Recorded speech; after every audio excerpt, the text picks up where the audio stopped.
عليكم ورحمة الله وبركاته ወንድሞችና እህቶች እንኳን በድጋሚ ለዛሬውም የዕለታዊ የረመዳን ስንቅ ፕሮግራማችን በደህና መጣችሁ ኢንሻአላህ የተወሰነ ደቂቃ እና 5 ደቂቃ እንጠብቅና እንጀምራለን ጀዛኩሙላህ ኸይር ከዛ በዱዓ በዚክር እንቆይ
السلام عليكم ورحمة الله وبركاته በድጋሚ ወንድሞችና እህቶች እንኳን ወደ ዕለታዊው የፈርስት ሂጅራ የረመዳን ዳዋ ፕሮግራማችን በሰላም መጣችሁ ኡስታዝ ጀማል ገብታል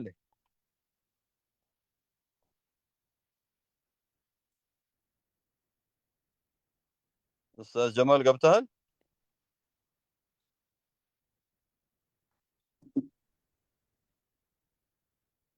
استاذ جمال አለ እንዴ ኦኬ አሁን አግኝቼው ነበር ቼክ ላድርገው አንዴ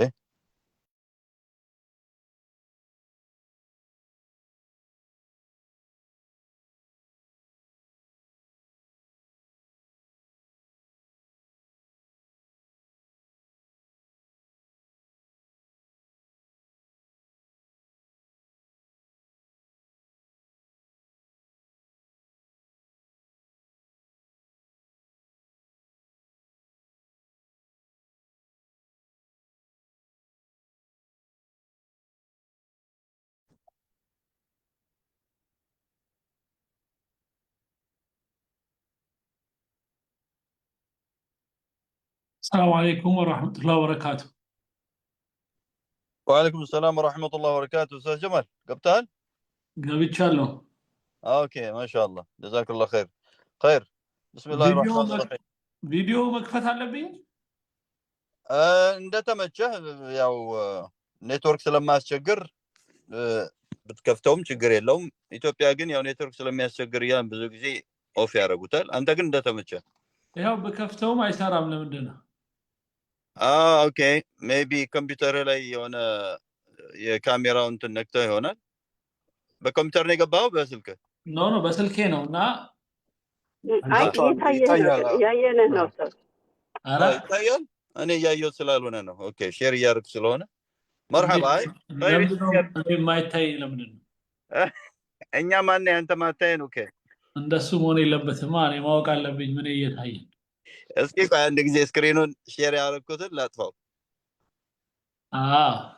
አሁን መጣ አልহামዱሊላህ ማሻአላህ ይሻላል ያንቱን ኑር ብና ይሻላል مرحبا خير بسم الله الرحمن الرحيم الحمد لله رب العالمين والصلاة والسلام على أشرف الأنبياء والمرسلين سيدنا ونبينا وحبيبنا وقدوتنا محمد صلى الله عليه وسلم وعلى آله وصحبه أجمعين أستاذ جمال جزاك الله خير ساعتين أكبره بأجر ጊዜ ጥያቄና ግብዣ ጥያቄያችን ተቀበለ ለዛሬው ቆይታ ከኛ ጋር ለማድረግ ፍቃደኛ ሆነ ስለመጣ جزاك الله خير በፈረስ ጅራ ስም እንደገና እናመሰግናለን አላህ Subhanahu Wa Ta'ala ለምትሰራቸው መልካም ስራዎች ሁሉ እንዳንም እንደዚሁ ያስብልህ ለዱንያም ለአኺራም ስኬት ያብቃ اللهم አሚን ሁላችንንም ዛሬ ኡስታዝ ጀማል ያው ኡስታዝ ጀማልን ማስተዋወቅ አያስፈልግም ሁላችንም ምናውቀው የራሳችን የኮሚኒቲያችን ወንድም ነው አሁን እየከዳን ቢሆንም ትንሽ ሄድ እያደረገ እየከዳን ቢሆንም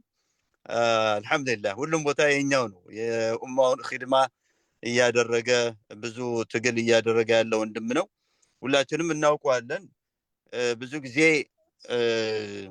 ዲን ኺድማ ሲባል እኛ የለመድነው እሱም ከዚህ በፊት በጣም በስፋት ይሰራበት የነበረው ከሸሪዓ ዒልም ዕውቀት ጋር ከዳዕዋ ጋር ከእርዳታ ስራዎች ጋር በተገናኘ በጣም በሰፊው ይንቀሳቀስ የነበረ ወንድም ነው ስቲል እነሱንም አልተዋቸውም አሁን ግን በይበልጥ ይሄም ኃላፊነት አለብኝ ብሎ እኛ እንደ ሙስሊም ሀገራዊ ጉዳዮቻችን ላይ የተዘናጋንባቸው በጣም በርካታ ነገሮች አሉ ሀገራችን ብለን ግን እንደ ዜጋ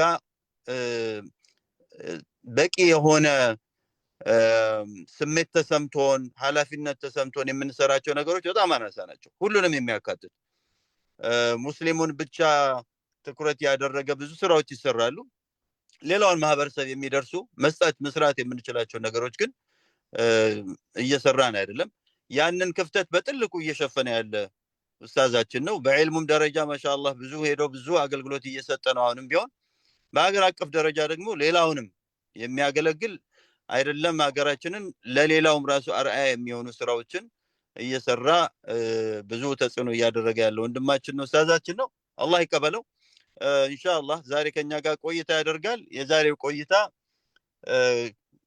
ከረመዳን ትልቁ ግብጋ هدف ጋር በተገናኘ لعلكم تتقون ጋር በተገናኘ የተወሰነ ቆይታ እናደርጋለን የሰው ልጅ በተለያየ አይነት መልኩ ክብር እንሰጣለን ወይም እንፈልጋለን ከተቋ ጋር በተገናኘ ግን ትክክለኛ እውነተኛውን ክብር እንዴት ነው ማግኘት የሚቻለው የሚለውን ነገር ይዳስልናል ምናልባት ኡስታዝና ሰሞኑንም ቫይራል ሆነ የነበረ አንድ ሐሳብ ነበርና በተወሰኑ ሚዲያዎች ላይ እሱንም ኢንሻአላህ ሜቢ አግኝተው ከነበረ የምትዳስሰው ይሆናል። የሰው ልጅ በሰውነቱ ይከበራል የሚል አንድ አመለካከት አለ። ከሰውነቱ በተጨማሪ ደግሞ ክብሩን ደረጃውን ከፍ የሚያደርገው ደግሞ ተቅዋ ነው የሚል ቁርአናዊና እስላማዊ አስተምህሮ አለና እሱን በተመለከተ ኢንሻአላህ የተወሰነ የግንዛቤ ብጅታዎች ተፈጥረው ስለነበር እሱን መጨረሻ ላይ አድሬስ የምታደርግ ይሆናል። መድረኩ ያንተ ነው። ተፈضل مشكورا ومأجورا استاذ جمال. مرحبا، بسم الله الرحمن الرحيم، الحمد لله رب العالمين وبه نستعين على أمور الدنيا والدين، وصلى اللهم على سيدنا محمد وعلى آله وصحبه ومن تبعهم بإحسان إلى يوم الدين. أما بعد، እንግዲህ ጊዜው በጣም ይሮጣል። እንደዚሁ በዚች መስኮት የተገናኘ ነው። እንግዲህ በጣም ረዘም ብሏል ጊዜው።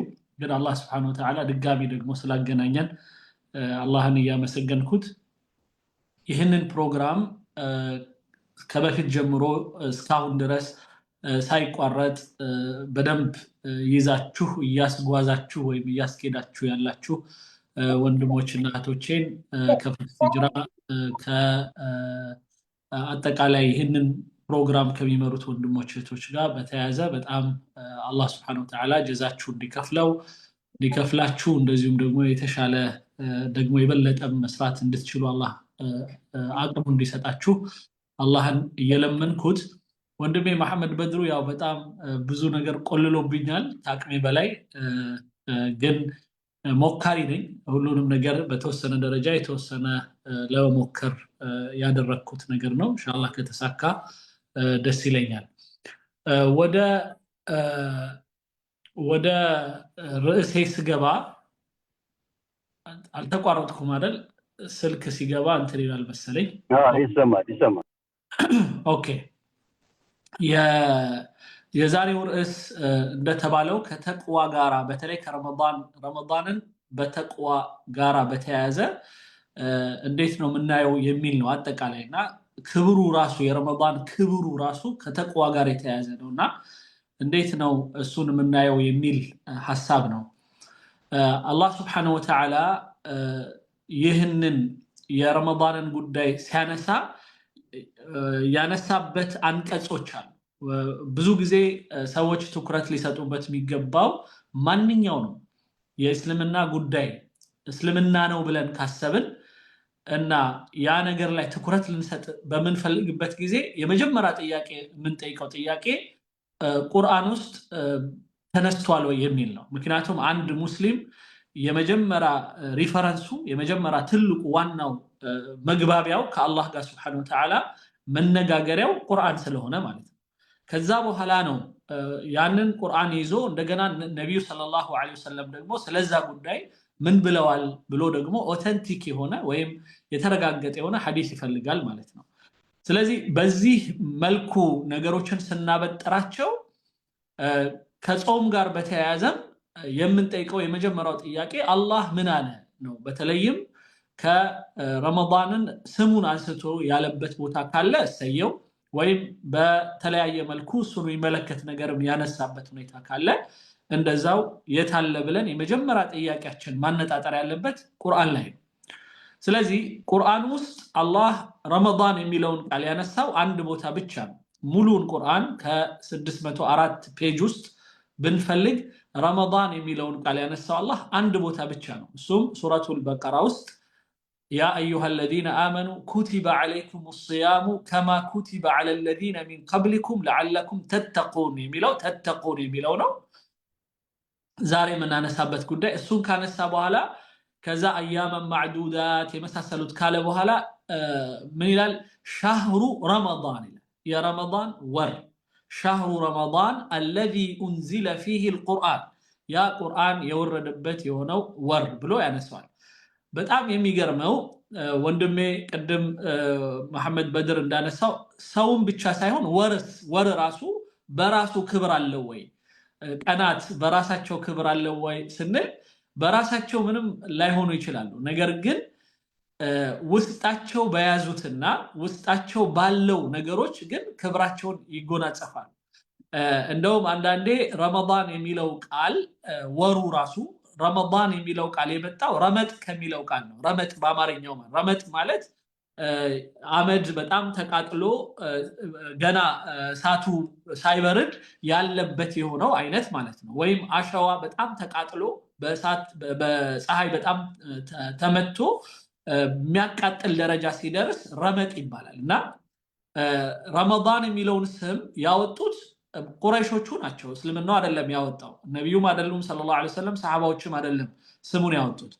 ግን በዛ ጊዜ የነበረው ባህል ውስጥ ይሄንን ወር በጣም ሁልጊዜ ሙቀት ላይ በጣም ኃይለኛ የሆነ ሙቀት ላይ ስለሆነ የሚያገኙት ስያሜውን ከዛ ላይ ወርሰው ነው ረመጥ የሚለውን ቃል የሰጡት። ረመዳን በጣም ረመዳን ማለት ነው። በጣም ረመጣማ የሆነ ወር ማለት ነው። በጣም የሚያቃጥል በእግራቸው መሬቱን በሚረግጡበት ወቅት ስለዚህ ስሙን ስናየው እንደውም ከመከበር ይልቅ የባሰ አስቸጋሪ፣ አስጨናቂ፣ በጣም ጥሩ ያልሆነ ነገር ላይ ነው የሰየሙት ማለት ነው። ነገር ግን አላህ ስብሐነሁ ወተዓላ ስሙ ሳይቀየር በዛው እንዲቀጥል አድርጎት። ምክንያቱም ባህሎቻችን፣ በተፈጥሮ የምናወጣቸው ነገሮች፣ ለራሳችን የምንጠቀምባቸው ነገሮች ምንም ከሸሪዓው ጋር የሚጋጩ እስካልሆኑ ድረስ አለባበሶቻችን፣ አበላሎቻችን ምናምን ለዛ ነው ኢነማ ሊኡተሚመ ያሉት ነብዩ ላሟላ ነው እንጂ የመጣሁት ሰርዤ ሙሉ በሙሉ ልተካ አይደለም። ስለዚህ የሰው ልጆች ብዙ ጊዜ አካሄዳቸው በምንም ጉዳይ ላይ አጥፍቶ እንደገና መተካት ይመስላቸዋል። መልካም ነገር ይመስለው ነው ባለው ነገር ላይ የተስተካከለ ያለው ነገር ላይ ማሟላት ነው። እሱ ላይ አንድ ይሄን ያልኩበት ምክንያት ወደፊት በመናነሳቸው የቁርአን አንቀጾች ከዚሁ ከረመዳን ጋር ተያይዞ የምናነሳቸው ነገሮች ስላሉ እና ረመዳን የሚለው ቃሉ ረመጥ የሚለው ሆኖ ሳለ ግን ክብሩን ያገኘው ይሄ ረመዳን በዚህ በቁርአን ውስጥ በተጠቀሱት የተቅዋ ወይም ወደ አላህ ፍርሃቻ የምንሄድባቸው ቱሎች አሉ፣ ነገሮች አሉ፣ አሁን የምናነሳቸው ነጥቦች አሉ ቁርአን ላይ የተነሱት። እነዛን ነገሮች ስናሟላ ነው ተቅዋ የሚባለው የሚመጣው። መጀመሪያ ተቅዋ የሚለው ቃል ራሱ ብዙ ጊዜ ሰዎች ተቅዋ የሚለውን ቃል ሊያነሱ ይችላሉ፣ ግን ምን ማለት እንደሆነ አንዳንዴ በደንብ ላይረዱት ይችላሉ። ስለዚህ ተቅዋ ማለት በአረብኛ ኢተቃ ከሚለው ቃል የመጣ ነው። ኢተቃ ማለት ተከላከለ ማለት ነው። ስለዚህ መጠበቅ፣ መከላከል ማለት ነው ትርጉሙ ማለት ነው። ስለዚህ ምንድነው መከላከለው ብለው መጠየቅ ግድ ይላል ማለት ነው። ምንድነው የምጠበቀው፣ ምንድነው መከላከለው ብለን መጠየቅ። ተቅዋ ማለት መከላከል ስለሆነ በቋንቋ ደረጃ፣ በሸሪዓውም ስናይ ደግሞ ተቅዋ ማለት በአረብኛው ተቅዋ ማለት አላህ ሱብሓነሁ ወተዓላ በዚህ ምድር ላይም ሆነ ወይም በመጨረሻው ቀን ቅጣት እንዳይቀጣን መጠንቀቅ ማለት ነው ትርጉሙ። እንደዚሁም አላህ ሱብሓነሁ ወተዓላ የሚወደውን ነገር በመስራት እንደዛው ወደ አላህ ሱብሓነሁ ወተዓላ የበለጠ በመቃረብ ከቅጣት ይልቅ ወደ ሽልማት የምንገባበትን ሲቹዌሽን ወይም ሁኔታ ለራሳችን መፍጠር ማለት ነው። ትርጉሙ ይሄ ነው። ስለዚህ ራሱ ተቅዋ የሚለው ቃል ብቻውን ምንም ውስጡ የሆነ የሚታቀፍ ነገር ከሌለ በስተቀር ባዶውን መከላከል ብቻ ነው የሚሆነው። ስለዚህ ግን ከምንድነው መከላከለው፣ በምንድነው መከላከለው፣ እና በማን ነው መከላከለው ሚሉ ነገሮችን ስናመጣ ነው የዛኔ ተቅዋ የሚለው ነገር በትክክል ግልጽ ብሎ የሚመጣው ማለት ነው። ስለዚህ አላህ ሱብሓነሁ ወተዓላ ቁርአኑ ላይ ያ አዩሃ الذين آمنوا እናንተ ያመናችሁ ሰዎች ሆይ ኩቲበ አለይኩም الصيام ጾም ተደንግጎባችኋል ወይም ተከትቦባችኋል ከማ ኩቲበ على الذين من قبلكم ከናንተ በፊት በነበሩት ሰዎች ላይ እንደተደነገገው ሁሉ። እዚህ ላይ ከናንተ በፊት የተደነገገባቸው የሚለው ቃል በቁርአን ውስጥ በጣም ብዙ ቦታ ይደጋገማል። ሚን ቀብሊኩም የሚል الذين يؤمنون بما انزل اليك وما انزل من قبلك ይላል ቁርአን ላይ። فاسأل الذين من قبلك ይላል ቁርአን ውስጥ ብዙ ቦታ ላይ። ያ አዩሃ እንደገና ለምሳሌ فاسألوا اهل الذكر ان كنتم لا تعلمون እነዚህ አህለል ኪታብን ማለት ነውና እንደነዚህ አይነት የቁርአን አንቀጾችን በሙሉ ስንሰበስባቸው በጣም ብዙ ናቸው። አላህ ከሌሎቹ ህዝቦች ጋራ ተነጥለን እንዳንመጣ አንድ ላይ የተያያዝን መሆኑን እያሳየን ነው። ከአደም ጀምሮ እስከ የውመል ቂያማ ድረስ ያሉ ሰዎች የሚተሳሰሩባቸው የሆኑ ዲን የሚባሉ ነገሮች አሉ። ዲን እነዛ ናቸው። አንደኛ የመጀመሪያው የተቅዋ ዋና መለኪያው ዲን የሚባሉ ነጥቦች አሉ ዲን ማለት ምን ማለት ነው ኮንትራት ማለት ነው ከአላህ ጋር Subhanahu Wa Ta'ala የምንገባቸው የኮንትራት አይነቶች ናቸው ከአደም ጀምሮ እስከ يوم القيامة ድረስ የመጨረሻው ሰው ድረስ እኩል አይነት አስተሳሰብ ሊኖርባቸው የሚገቡ ነጥቦች ማለት ለዛ ነው ቁርአን ውስጥ ወይም የነብዩ ሰለላሁ ዐለይሂ ወሰለም ሐዲስ ውስጥ አዲያን የሚል አናገኝም ሃይማኖቶች የሚል አናገኝም ዲን ብቻ ነው የሚለው ያ ማለት ነው አንድ ዲን ነው ያለው ማለት ነው እነዚህም ሰዎች የያዙት ያንኑ ዲን ነው ብለን ነው ምናምነው ከዛ በኋላ ግን ሸራረፉት በላሹት ምናሉት ከዛ በኋላ ነው ምንነጋገረው ለዛ ነው አላህ Subhanahu Wa Ta'ala ሪፈር ያደርጋል ወደ እነሱ ከዛ ውስጥ አንዱ ጾም ነው ጾም አንዱ ነው ሰላት አንዱ ነው ስግደት ይሰግዳሉ ጾም ይጾማሉ ሌሎችም ነገሮች አሉ በጣም ኮመን የሆኑ ነገሮች ከዛ ውጪ ያሉት ነገሮች ደግሞ ሸሪዓ ይባላሉ ማለት አንዱ አንዱን የማይመስልበት ነገሮች ሸሪዓ ይባላሉ ለምሳሌ በአዳም ወይም አደም አለይሂ ሰላም እና ከሳቸው በኋላ የመጡት ሰዎች እህቱን ሊያገባ ይችላል አንድ ሰው ያ ሸሪዓ ይባላል ግን ከዛ በኋላ ሰው የበዛ ሲመጣ ግን እህትን ማግባት ክልክል አደረገ ወይም እርም አደረገው አላህ ለዚህ ነው ሱረቱ ኒሳ ውስጥ አላህ Subhanahu Wa Ta'ala حرمت عليكم امهاتكم وبناتكم واخواتكم وعماتكم وخالاتكم وبنات الاخ وبنات الاخت ያለ የተከለከልናቸው እስከ والمحصنات من المؤمنات ከአገቡ ሴቶች ጨምሮ ማለት ነው ሌላ ሰው ያገባት የሆነች ሴት አራም እንደምትሆንብህ ሁሉ እናትህ አክስትህ እህትህ የአብረህ የጠባሃት እህትህ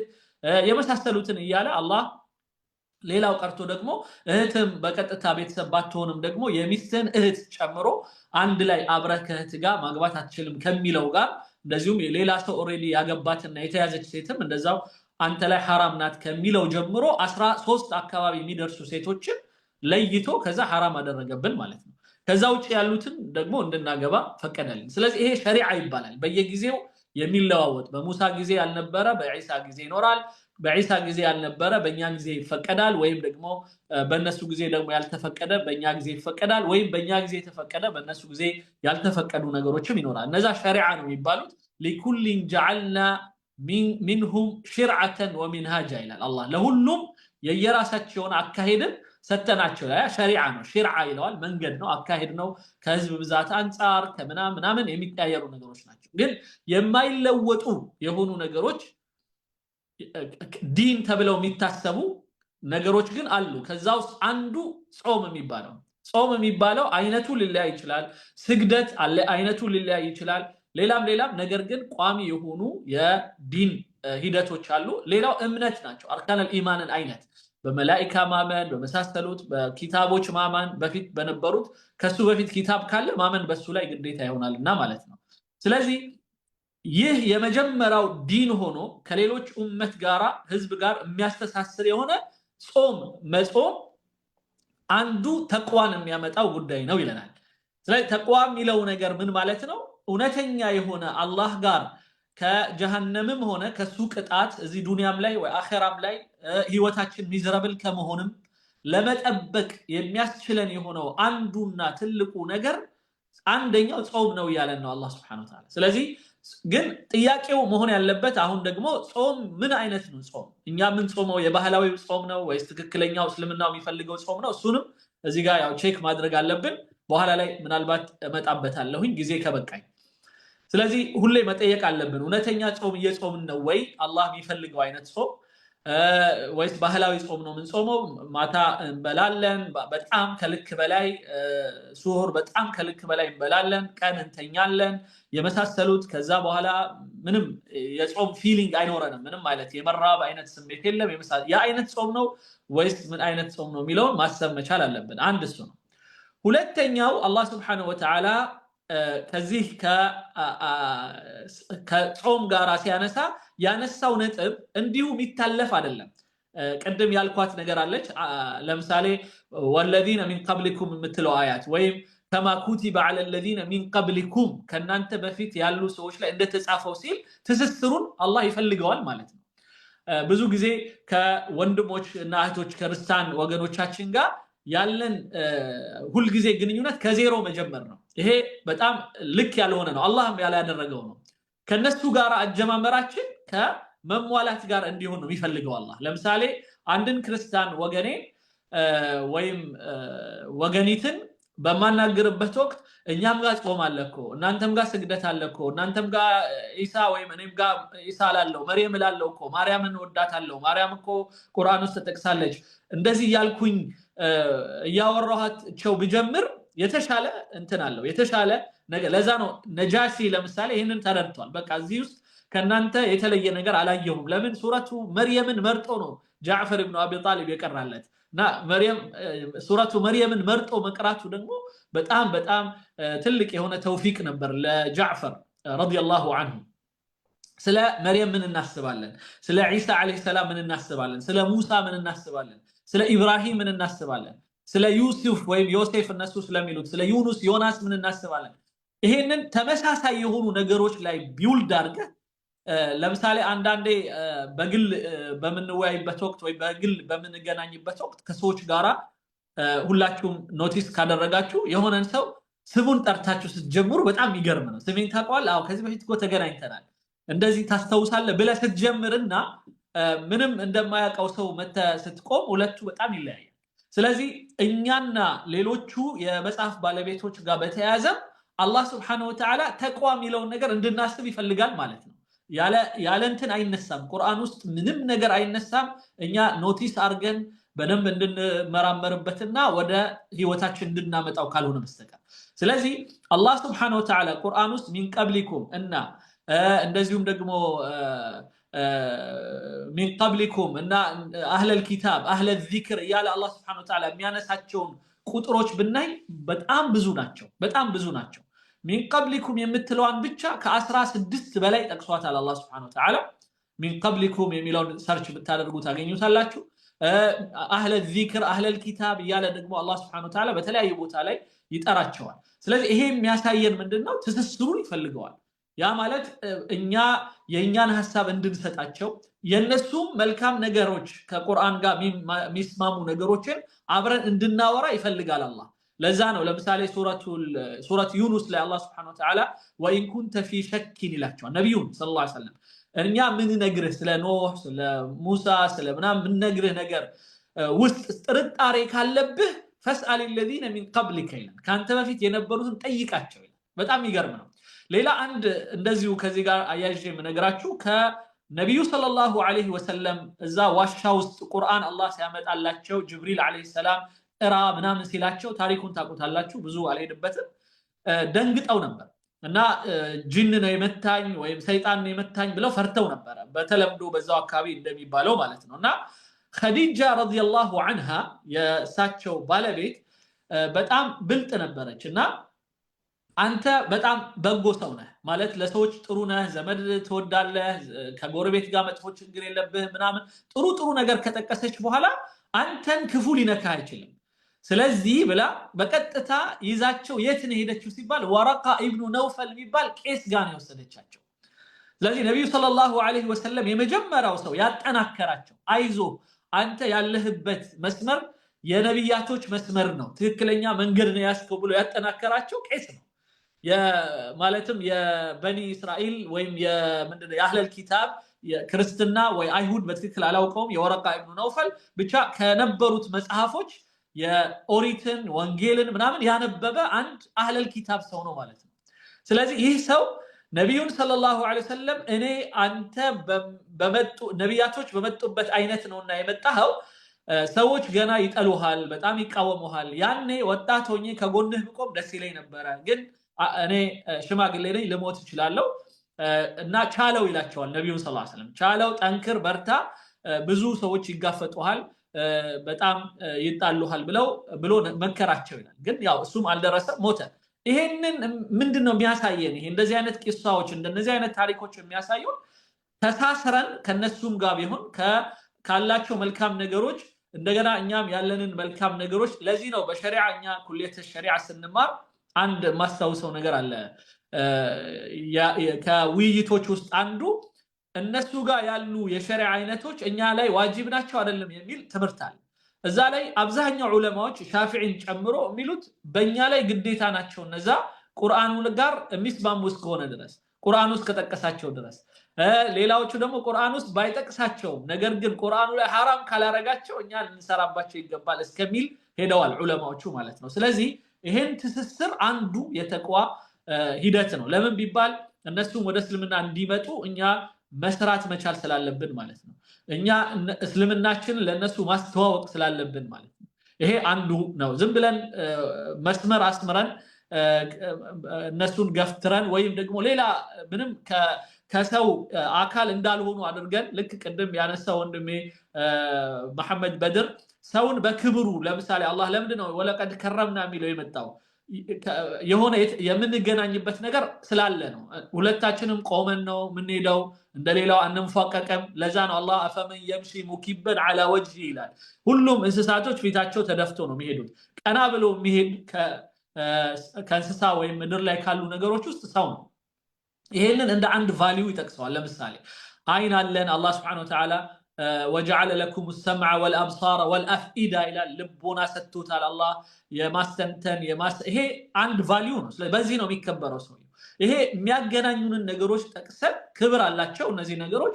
ከዛ እዛ ላይ ነው ምን ገነባው ማለት ነው። ከዛ በኋላ አንተን የመሰለ ሰው ብለን እንጀምራለን ማለት ነውና ስለዚህ ክብር አለው፣ ምንም ጥርጥር የለውም። ስለዚህ ይሄ ሰሞኑን የተነሱት ነገሮች እኔ ያፍ ወለምታ ነው የሚመስለኝ ከሸፎቹም ሌሎቹም ደግሞ የሚመልሱበት አግባብ በጣም ልክ ነው ብዬ አላምንም። በጣም ማንም ሰው ሊሳሳት ይችላል። ስለዚህ የሚሳሳቱ ሰዎችን መዝለፍ ሳይሆን እንደውም እስልምናችን የሚያስተምረን ሰዎች ሲሳሳቱ ነው ህይወታቸው የሚጀምረው። ልክ እንደ አደም አለይሂ ሰላም ተሳሳተ፣ ግን ህይወቱ ጀመረ። አላህ Subhanahu Wa Ta'ala ምሮት ነው የቀጠለው ማለት ነው። እና ብዙ ነብዩላህ ሙሳ አለይሂ ሰላም ተሳስተዋል። ለምሳሌ አንዱን የግብጽ ሰው የራሳቸው ምን ሺዓቲሂ ማለት የሳቸው ጎሳ የሆነውን ሰው ለማገዝ ብለው አንዱን በቦክስ መተው ገለውታል። ይሄ አንድ ስህተት ነው። ለምሳሌ ሙሳ አለይሂ ሰላም ለዚህ ነው አላህ ወፈዓልተ ማነው ፊርዓውን ምን ይላቸው ነበር? ወፈዓልተ ፈዕለተከ الذي ፈዓልተ ይላቸው ነበር። አንተ የሰራውን ሰርተ መተ አሁን ደግሞ እኛ ፊት ትቆማለህ አታፍርም ይላቸው ነበር፣ ለማሸማቀቅ ማለት ነው። ግን አላህ ምሯቸዋል። ስለዚህ ሰዎችን በጥፋታቸው የሚያሸማቀቅ ሰዎችን በጥፋታቸው ሰው እንዳልሆኑ የሚቆጥር ምናምን እንደዚህ አይነት አካሄዶች የፊርዓውን አካሄድ ነው በእርግጠኝነት እና የመጥፎ ሰዎች አካሄድ ነው። ስለዚህ እኛ መሆን ያለብን ትክክለኛው አካሄድ ለሰዎች መልካም ያላቸውን ነገር እንዲያበረቱ ጥፋት ካላቸው ያንን እንዲቀንሱ ማስኬድ ነው እንጂ ማንም ሰው ሙሉ በሙሉ ባዶ ሰው ሊኖር አይችልም። ለዚህ ነው ነብዩ ሰለላሁ ዐለይሂ ወሰለም ቁረይሾች እንደዛ የሚያሰቃዩአቸውን እንኳን ባህሪያችሁን ላሟላላችሁ ነው የመጣሁት ነው ያሉት እንጂ ሙሉ በሙሉ የእናንተ ባህሪ መጥፎ ነው አላሏቸውም። ምክንያቱም ደግ ነበሩ፣ እንደዛ ሆነው ውሸታም አልነበሩም። ጦርነት ራሱ ለማድረግ ሲፈልጉ ከኋላ አይወጉም ነበረ፣ ተቀጣጥረው ሜዳ ላይ ነበር የሚዋጉት። እንዲህ አይነት ቫልዩ አላቸው። እንግዳ ያከብሩ ነበረ የመሳሰሉት። ስለዚህ እነዛ ቫልዩ ላይ ነው የጨመረው እስልምናው ማለት ነው። ስለዚህ ይሄ አንዱ የሰው ልጅን ክብር ከሚገለጽበት ነገር ነው። ኢንሻአላህ መሀል ላይ በደንብ እናየዋለን። ሌላው ረመዳንን እንግዲህ ጾም ከሌሎች ኡመቶች ጀምሮ የተያያዘ የሆነ የተቅዋ አንደኛው ማሳያ ነው ካልን ክብርን የምናገኘው ደግሞ መጾሙ ነው ማለት ነው። ስለዚህ በትክክል የጾመ ሰው ነው ተቅዋ የሚባለውን የሚያገኘው እንጂ በትክክል ያልጾመ ሰው የበላ በጣም ያሳለፈ ያለ የተኛበት ያሳለፈ እና ሌሎችም ደግሞ ከጾም ጋራ የሚጻረሩ ነገሮች የነብዩ ሰለላሁ ዐለይሂ ወሰለም ከመራባችሁና ከመጣማታችሁ አላህ ሐጃ የለውም። ስለዚህ ለምሳሌ من لم يدع قول الزور والعمل به فليس لله حاجة في أن يدع طعامه وشرابه وشهوته ይላል። አንድ ሰው ስሜቱን ምግቡንና መጠጡን ብቻ ተቆጥቦ ራሱን እንደዛ ስላሰቃየ አላህ ሐጃ የለውም። ምን እስካልተወ ድረስ አንደኛ ዙር ማለት ፌክ የሆኑ ስራዎችን እስካልተወ ድረስ ውሸት የመሰሉ ነገሮችን በውሸት አጭበርብሮ የሰውን ገንዘብ መብላትን የመሰለ በውሸት አጭበርብሮ ሌላ ያልሆነውን ሆኖ መታየትን የመሰለ ማንኛውም ዙር ማለት በአጠቃላይ የብልሹ የሆኑ ነገሮች ማለት ነው። ኢንክሉዲንግ በሞባይላችን የምናያቸው መጥፎ የሆኑ ተግባራቶች በቲክቶክም ይሁን በዩቲዩብ በመሳሰሉት እነዛ ሁሉ ዙር ይባላሉ። የተበላሸ ጥፋት የሆኑ ነገሮችን መሳተፍ ማለት ነው። እንደዚሁም ደግሞ በውሸት መስከር ሊሆን ይችላል የመሳሰሉት እነዚህ በሙሉ ይገባሉ። ሌላው በለም የዳዕ ቀውለ ዙሪ ወልዓመለ ቢሂ አንደኛ በንግግርም መጥፎ የሆኑ ነገሮችን መጠበቅ አለበት፣ እንደገና በስራ በተግባር። ስለዚህ እነዚህን ነገሮች እስካልተወ ድረስ መጾሙ ብቻውን ለአላህ Subhanahu Wa Ta'ala فليس لله حاجة في أن يدع طعامه وشرابه የምግቡንና መጠጡን ስለተወ ብቻ አላህ Subhanahu Wa Ta'ala ይቀበለዋል ማለት አይደለም ይላሉ ነብዩ ሰለላሁ ዐለይሂ ወሰለም። ስለዚህ አላህ Subhanahu Wa Ta'ala የሚፈልገው የጾም አይነት አንድ ነው። ሁለተኛው በጾም ላይ አላህ ትኩረት ከሰጣቸው ነገሮች አንዱ አያመን ማዕዱዳት فمن كان منكم مريضا او على سفر فعدة من ايام اخرى ሚል ዝርዝር አለ። ምን ማለት ነው? አንድ ሰው በሽተኛ ከሆነ ወይም ተሳፍሮ ከሆነ ያንን ቀን ይተካምና ሚሉ እንትኖች አሉ። እነዚህ ነገሮች ዑለማዎቹ ይላሉ ዕውቀትን ያሳያል እና ምን ጾመውም የምንሰግደውም የምናደርጋቸው ነገሮች በሙሉ በዕውቀት ላይ የተመሰረቱ መሆን አለባቸው። ስለዚህ አንድ ሰው ሊጾም ሲፈልግ የመጀመሪያ ጥያቄ መጠየቅ ያለበት ምንድነው ጾም? ማንበብ መቻል አለበት። ልክ እንዳልኩት አሁን ጾም ላይ በተመለከተ አላህ የተናገራቸው የቁርአን አያቶች ምንድናቸው? ለምሳሌ ረመዳን የሚለው ቃል ቁርአን ውስጥ የት ጋር ነው የተጠቀሰው ብሎ የጠየቀ ሰው አለ ወይ? መጀመሪያ ከዛ በኋላ ከጠየቀ በኋላ ከረመዳን ጋር ተያይዞ አላህ ያነሳቸው ሐሳቦች ምን ናቸው ብሎ የጠየቀ ሰው አለ ወይ? ይሄ በጣም ወሳኝ ነገር ነው። ስለዚህ አላህ Subhanahu Wa Ta'ala ቁርአን ላይ ይህንን ዝርዝር ሲነግረን አያመን ማዕዱዳት በጣም ጥቂት የሚቆጠሩ የሆኑ ቀናቶች ናቸው ማለት ወር እንኳን አንዳንዴ አይሞላም ወይም አንድ ወር ሙሉ ነው 30 ቀንን በለው። ከዛ በኋላ فمن كان منكم مريضا በሽተኛ ከሆነ ምን አይነት በሽታ ያን ራሱ ትንሽ ማወቅ ጠቃሚ ነው። ምክንያቱም አንዳንድ ጊዜ በጣም በተልካሻ ምክንያቶች ሰዎች ጾማቸውን የሚፈቱ ሰዎች እናገኛለን። ስለዚህ ያ ጾም የምንፈታው ጾም በተልካሻ ምክንያቶች የምንፈታቸው ጾሞች አላህ ፊት ያስጠይቀናል ነገ ከተቋ ጋር የሚጋጩ ስለሆነ። ለምሳሌ በአሁኑ ሰዓት በጣም በቀላሉ ከሚያፈጥሩት ሰዎች መካከል ሴቶች ናቸው። ሴቶች አረገዝን ብለው ያፈጥራሉ። ግን ምን አይነት እርግዝና ምን አይነት ሁኔታዎች ሲፈጠሩ ነው ያቺ ሴት መብላት የምትችለው ማፍጠር የምትችለው ቢለውን አይጠይቁም። ብቻ እንዲሁ ምንም ነገር ይሁን ብቻ ሰበብ ካለ ያንን ሰበብ መጠቀምና ማፍጠር ነው። ለምሳሌ እናቶቻችን እኛን አርግዘውን ወልደውን ይጾሙ ነበረ ከዚህ በፊት። ግን አሁን ያሉት ሴቶች ግን ገና አረገዘች ሲባል ብላ ሌላ አንድ ዶክተር ጠይቃለች፣ ሆዳም ዶክተር። ያ ዶክተር ደግሞ ሁለተኛ እንዴት ብሎ አንድ ሰው ቀኑ ሙሉ ሳይበላ ይኖራል ይላታል። ስለዚህ ትተዋለች። ስለዚህ ማንኛው ምን አይነት ዶክተር ነው የሚታመነው በዚህ ጉዳይ ላይ ጾምን ሊያስተው የሚችል የሆነ በሽታን ወይም እርግዝና ሊነግራት የሚችለው ወይም ማጥባትን የሚነግራት የሚለው በጣም ወሳኝ ነው። ስለዚህ በተልካሻ ምክንያቶች በሚቻል በሆነ እና በሚቋቋሙት በሆነ ራሱ የበሽታ አይነትም እንደዚሁ በመሳሰሉት ማፍጠር የሚባለው እንዳይመጣ በእውቀት ላይ የተመሰረተ የሆነ ጾም እንድንጾም አላህ Subhanahu Wa Ta'ala ይፈልጋል። ስለዚህ እውቀት ራሱ የተቅዋ አካል ነው ማለት ነው እዚህ ጋር። ምክንያቱም አላህ Subhanahu Wa Ta'ala ለዓለኩም ተተቁን የሚለው መጨረሻውን ቃሉን ከመጠቀሙ በፊት እነዚህ ነጥቦች ዘርዝሯቸዋል። ስለዚህ እውቀት ይፈልጋል እንደገና ትክክለኛ ጾም። ከዛ በኋላ ምን ይላል አላህ Subhanahu Wa Ta'ala? ሻህሩ ረመዳን። ይህ ወር ረመዳን የሚባለው ወር በተለይ ሲዘጋው መጀመሪያው ላይ አያቱ ላይ أياما معدودات فمن كان منكم مريضا أو على سفر فعدة من أيام أخر وعلى الذين يطيقونه فدية طعام مسكين فمن تطوع خيرا فهو خير له وأن تصوموا خير لكم إن كنتم تعلمون. من مالتنا أن أنت بزي مكنياتوش ما افتر مثلو كذا بهالاس እንደዚህ በጣም አቃቀም በላይ ሆኖ ደግሞ ካፈጠራችሁ በዛ ምክንያት የሚገባችሁን የሆነ ካሳ ከፍላችሁ ከዛ ደግሞ ወይም ደግሞ መጾም የሚገባችሁ ከሆነ ደግሞ ሌላ ጊዜ መጾም የምትችሉበት ጊዜ ደግሞ የምትጾሙበት ሁኔታ። መጾም የማይችሉትን ሰዎች ኢጥዓሙ መሳኪን የምስኪኖችን ማብላት የሚለው አለ። ከዛ ውጪ ግን አያመን ማዕዱዳት ብሎ እነዛ በሰፈር ምክንያት ወይም በቀላል በሽታ ምክንያት ቋሚ ባልሆነ በሽታ ምክንያት ያፈጠሩ ሰዎች ደግሞ እንዲክሱ ያደርጋቸዋል አላህ Subhanahu Wa Ta'ala ሚን አያሚን ኡኸር ያለ በሌላ ጊዜ ከረመዳን ውጪ ባሉ ቀናቶች ዋጋ ተከፍላላችሁ በጾም ይላል አላህ Subhanahu Wa Ta'ala።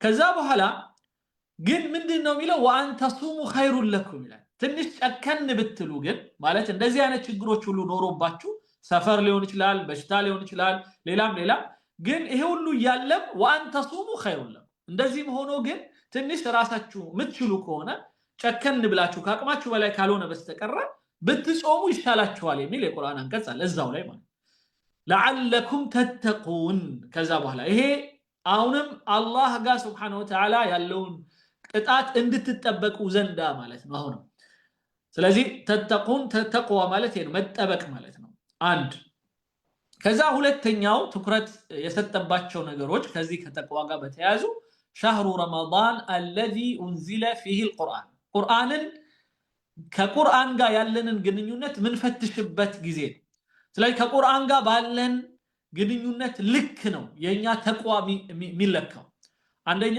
ቁርአኑን በማንበብ ደረጃ ይሄ አነባበባችንን አስተካክሎም ሆነ በምንችለው ልክ እየጣረን በማንበብ ደረጃ ምን ያህል አንብበናል ምክንያቱም ቁርአን ማለት በአረብኛ ቀራአ ከሚለው ቃል የተለየ ነው ቁርአን የሚለው ልክ ረህማን እንደምንለው በአረብኛ ቁርአን ማለት የሚነበብ ማለት ነው ግን የሚነበብ ሲሆን ምን ማለት ነው በጣም ለዘላለም የሚነበብ መቼም የማይቋረጥ የሆነ መነበብ ማለት ነው ልክ ረህማን ስንል በእስልምናው ረሂም ስንል አዛኝ ማለት ነው ግን ረህማን ስንል ግን ቋሚ የሆነ አዛኝ ማለት ነው ኢቭን ለጠላትም ለምንም ሁሉ የሰጠው የሆነው እዝነቱ ማለት ነው አላህ Subhanahu Wa Ta'ala ነብዩላህ ኢብራሂም አንድ ጊዜ ባንተ ባመኑና በመጨረሻው ቀን ባመኑ ብቻ ለነሱ ሪዝቅ ስጣቸው ሲል አላህ Subhanahu Wa Ta'ala قال ومن كفر አይ በካዱትም ለካዱትም ሰጣለሁ ይሄ እዝነቱ አላህ Subhanahu Wa Ta'ala ለሁሉም የሆነው ማለት ነው ይሄ አላህ ልዩ የሆነበት ሰዎች ብዙ ጊዜ የሆነ የተቀየሙትን ሰው ምንም ቢሆን ልባቸው ይሻክራል ሻይላቸውና አላህ ግን Subhanahu Wa Ta'ala እሱን ለካዱት ሰዎችም መስጠት የሚያስችል የሆነ እዝነት አለው ስለዚህ ያንን እዝነት ምን ብለው ይጠሩታል ረህማን ብለው ይጠሩ ቋሚ የሆነ ማይቋረጥ የሆነ አንድ ሰከንድ ማይክሮ ሰከንድ ቢቋረጥ እቺ ምድር በጣም ትዛባለች ግን አላህ Subhanahu Wa Ta'ala ይህንን ረህማን የሚለውን ቃል በተጠቀመበት ቁርአን የሚለውን ቃል እንጠቀመው አርጓል ቁርአን የሚለው ቃል ሁሌ ተነባቢ ማለት ማይቋረጥ የሆነ መነበብ ያለበት ነው ዛሬ አንብቤዋለሁ በቃኝ ምትለው አይደለም ሁሉ ጊዜ ህይወታችን እስካለች እስትንፋሳችን እስካለች ድረስ እንድናነበው የሚፈልግ ነው ስለዚህ አንዳንድ ጊዜ ሰዎች ከቁርአን ጋር ያላቸው ግንኙነት شهر رمضان الذي انزل فيه القرآن የተባለው እንጂ ቁርአኑ የሚቀራበት ወር አይደለም ያለው አላህ Subhanahu ያለው ቁርአኑ የወረደበት ቀን የዛኔ ነገር ግን ማለት መወረድ የጀመረበት ቀን የረመዳን ነው ያ ማለት ግን ረመዳን ውስጥ ብቻ ቀርተነው እንተዋለን ማለት አይደለም ስለዚህ ከስሙ ቁርአን የሚለው ቃል እስከ ምን ሞት ድረስ እስትንፋሳችን እስክትቆም ድረስ ከነፍስ ካወቅንም ከማወቃችንም በፊት ከልጅነታችን ጀምሮ ልንቀራው የሚገባ ነገር እንደሆነ ምንም መቋረጥ የለበትም ስለዚህ አነባበቡ ላይ ስንመጣ ደግሞ الذين آتيناهم الكتاب يتلونه حق تلاوته إلى الله እውነተኛ የሆነ ቲላዋ ማነብነብን ያነቡታል ቅኝቱን ምኑን አሳምረው አላህ Subhanahu Wa Ta'ala በሚፈልገው መልኩ የሚያነቡት ይላል ይሄ መጀመሪያው ስለዚህ ነብዩ ሰለላሁ ዐለይሂ ወሰለም ከጅብሪል ከአላህ እንደተሰማውና ነብዩ ሰለላሁ ዐለይሂ ወሰለም ደግሞ ለሷሐባዎቻቸው እንዳስተማሩት አንዳንድ ሼኾች ሲያስቀሩን ቁርአን እኔ የቀራሁት ይሉናል ከገሌ ሼኽ ነው ለምሳሌ ሁዘይፊ ከሆነ ከሱ በኋላ ያሉት ሰዎች 38 ሰዎች ናቸው ይቆጥራቸዋል ገሌ ብሎ ከዛ አብዱላህ ኢብኑ መስዑድ ጋር ይደርሳል ከዛ ነብዩ ሰለላሁ ዐለይሂ ወሰለም ይላል ምን ያህል ደስ የሚል ሰንሰለት ያለው አቀራር ማለት ነው ስለዚህ ከተቻለ እስከዛ ደረጃ መድረስ ኢጃዛ ይባላል በቁርአን ህግ ቁርአንን በቃላችን ይዘን ከዛ በኋላ እንደነዚህ አይነት ሼኾች ተፈልጎ ወይም ኢጃዛ ያላቸው ሰዎች ጋር ቁጭ ብለን በመንቀራበት ወቅት እኔ ቁርአኑን የቀራሁት ከገሌ ነው እንደዚህ ነው ያስተማረኝ ከዛ እገሌ እንደገሌ ያለ እስከ ነብዩ ሰለላሁ ዐለይሂ ወሰለም ከዛም እስከ ጅብሪል ከዛም እስከ አላህ Subhanahu Wa Ta'ala የሚሄድ ምን ያህል ደስ የሚል ሰንሰለት ማለት ነው ከዛ በኋላ ይህ የአነባበቡን ስርዓት የምንችለውን ያህል ግን የማይችልስ ለምሳሌ ቁርአን ሐዲስ ላይ ነብዩ ሰለላሁ ዐለይሂ ወሰለም الذي يقرأ القرآن وهو ماهر به مع السفرة الكرام البررة ይላሉ አላህ ቁርአን ላይ ወረቲል القرآن ترتيلا الذين يتلونه حق تلاوته በመልካም አድርገው የሚቀሩ በደንብ አድርገው ተርቲል የሚያደርጉ ቀስ ብለው ሐርፉን ሁሉ ሐቁን ሰጥተው በደንብ የሚያነቡ አሉ የሚረዝመውን እያረዘሙ የሚጠብቀውን እያጠበቁ ያው የሚወፍረውን እያወፈሩ ቅኝታቸውን ድምጻቸውን እያሳመሩ አቀራር ላይ አይታቸዋል ሁሉም ሰው የተለያየ አቀራር ነው ሱዳኖች የተለያየ ሂጃዞች የተለያየ ሌሎችም ግን ሁሉም የሚስማሙት ነገር ግን ነው ተጅዊዱን ይጠብቃሉ መድ መደረግ ያለበት ስንት ሰከንድ ነው ስንት ምን ያህል መጥበቅ አለበት ምን ያህል መቀኘት አለበት እና የሚለው በሙሉ በደንብ በተስማማ ሁኔታ ነው የሚያደርጉት ግን ድምጹ ሊቀያየር ይችላል ስለዚህ ልክ ሙሳ አቡ ሙሳ አልአሽዓሪ ነብዩ ጋር ሰለላሁ ዐለይሂ ወሰለም በጣም የሚገርም ድምጽ ይዞ ሲቀራ አዩትና ከኋላው ነካ አድርገው በጣም ደስ ይያለኝ ብዙ ጊዜ ቆይቼ ሰማው አንተ የምትቀራው ልክ የዳውድ አለይሂ ሰላም አይነት አቀራር ነው ወይም ድምጽህ በጣም የዳውድ አይነት ድምጽ ተሰጥቷል ልክ እኛ እንደምንለው ዳዊት ወፍ የሚያረግፍ ድምጽ አለው ምናምን እንደምንለው ማለት ነውና በጣም ይገርም የሆነ ድምጽ ነበራቸው አቡ ሙሳ አልአሽዓሪ እንደሱ ነበር ሚቀራው ብለው ነብዩ ሰለላሁ ዐለይሂ ወሰለም እስኪ መሰክሩለት ማለት ነውና እሱ ምን አለ والله لو اعلم انك تسمع مني አንተ እየሰማህ እንደሆነ ባቅ ኖሮ ለሐበርቱሁ ለከ ተሕቢራ የበለጠ ድምጽን አሳምሬ እቀራለህ ነበር ይላቸዋል ነብዩ ሰለላሁ ዐለይሂ ወሰለም ስለዚህ ድምጽን አሳምሮ ከመቅራት ጀምሮ ቃላቶቹንና ፊደሎቹን ሳያጠራምሱ ሁሉንም አንዱ ሳይከቱ በስነ ስርዓቱ ቀስ ብለው የሚቀሩ ይሄ ነው አላህ ወረተልናሁ ተርቲላ ቢለው ቀስ ይያለን لنثبت به فؤادك ልብህ ላይ እንዲረጋ በደንብ አድርገን ነው ቁርአኑን በዚህ አይነት መልኩ የሰጠን ይላቸዋል ለዛ ነብዩ ሰለላሁ ዐለይሂ ወሰለም ልባቸው ውስጥ ረግቶ ሰሃባዎቹም ውስጥ ልባቸው ረግቶ በአሁኑ ሰዓት ላይ በአለም ላይ ቁርአን ያሐፈዙ ሰዎች ምን ያህል ብዙ እንደሆኑ ሁላችንም የምናውቀው ነው ስለዚህ ይህ አንደኛው ነው በጣም ትኩረት ሰጥተን አነባበቡም ላይ ምኑም ላይ ፊደሉን ምኑም ማወቅ ላይ በጣም ጥረት ማድረግ አንድ ሁለተኛው ትርጉሙን ማወቅ ቁርአኑን በመናነብበት ወቅት ለምሳሌ እስከ ዛሬ ድረስ ከልጅነታችን አንዳንዶቻችን 40 አንዳንዶቻችን 50 አመት ሆኖን ግን ቁል አዑዙ ቢረቢል ፈለቅ ስንቀራ ፈለቅ የሚለውን ቃል ሳናቀው ልንሞት ነው በጣም ነው የሚያሳዝነው ቁል አዑዙ ቢረቢል ናስ መሊኪን ናስ ኢላሂን ናስ ሚን ሸሪል ወስዋሲል ኸናስ ኸናስ ማለት ምን ማለት ነው ይሄን ሳናውቅ መሞት የለብንም ማናችንም እና በትክክል አሁኑኑ ራሳችንን ጠይቀን ምን ያህል ነው ማቀው ነው ከቁርአኑ ምን ያህል አቃለው ነው እንጂ መጠየቅ ያለብን ምን ያህል ቀርቻለሁ አንዳንዱ በጣም ብዙ ጊዜ ያختማል በረመዳን ማሻአላህ ምናምን ግን እኔ የምመክረው ግን ብዙ ጊዜ ከማختም ይልቅ ከዛ ከማختሙን ትቶ ምን ያህል ተረዳው የሚለው ላይ ትኩረት ቢያደርግ ለምን ቢባል አላህ ቁርአን ላይ ይላል الذين وأنزلناه كتاب أنزل إليك مبارك ليدبروا آياته ይህንን ሙባረክ የሆነ የተባረከ የሆነ ቁርአንን ያወረድነው ይላል እናንተ እንድታስተነትኑበት ነው ይላል አንድ ሰው የማያውቀውን ነገር ሊያስተነትንበት አይችልም ስለዚህ ቁል አዑዙ ቢረቢል ፈለቅ ፈለቅ የሚለው ከመፍለቅ የመጣ ነው ፈለቀ ተፈለቀቀ ከሚለው ቃል የመጣ ነው በአረብኛም አማርኛው ጋር በጣም የተያያዘ ነው ልክ አላህ ሰማያዋን ከጨለማ ሲፈለቅቃት ማለት ፀሐይዋን ከጨለማ ውስጥ ወይም ከፀሐይ ውስጥ ከሰማይ ውስጥ ፈልቅቆ ሲያወጣት በዛ ያንን በሚያደርገው ጌታ ማንንም ያንን ማድረግ ስለማይችል ማለት በዛ ጌታ እጠበቃለሁ ማለት ነው ኸናስ ማለት ብቅ ጥልቅ እያለ አህዋላችንን እያየ በደስታችን ጊዜ በሐዘናችን ጊዜ ምናምን እየጠበቀ የሚወሰውሰን የሆነውንና ቸስታችን አካባቢ ደረታችን አካባቢ ምንድነው ይባለው መሽጎ የሚጠብቅ ማለት ከዛ ልባችን ልክ ዊክነስ ያጋጠማት ገብቶ የሚያጠቃን የሆነ ኢብሊስ ከሱ ወይም አጋንንት እና የሰው አይነት አዝነሃል በጣም ደበረ ና በቃ እንጫወት ብሎ ይዞ የሚወጣ አይነት ሸይጣን የሰው ሸይጣን አለ ታዲያ ምንድነው ደብሮሃል ስለዚህ ምን እንዳደርግ እንጠጣበት የሚልህ እናጭስበት የሚልህ ወይም ሌላ ነገር እናደርግበት የሚልህ የሆነው ይሄ ወስዋስ አልኸናስ من الجنة والناس الى الله ከጂንም ከሰዎችም ስለዚህ ብዙ ጊዜ ሰዎች የሚወቅሱት የሰው የሆነውን ምንድነው የአጋንንት የሆነውን ሸይጣን ብቻ ነው ግን ከሰውም ሸይጣን እንዳለ ነው አላህ እዚህ ጋር የሚነግረን من الجنة ከአጋንንት والناس ከሰዎችም ወስዋሶች አሉ ሌላ ቦታ ላይ ሱረቱል አንዓም ላይ ሸያጢን الانس والجن ይላቸዋል ከሰውም ከጂንም ከሁለቱም ሸይጣኖች አሉ ይላል ሸይጣን ማለት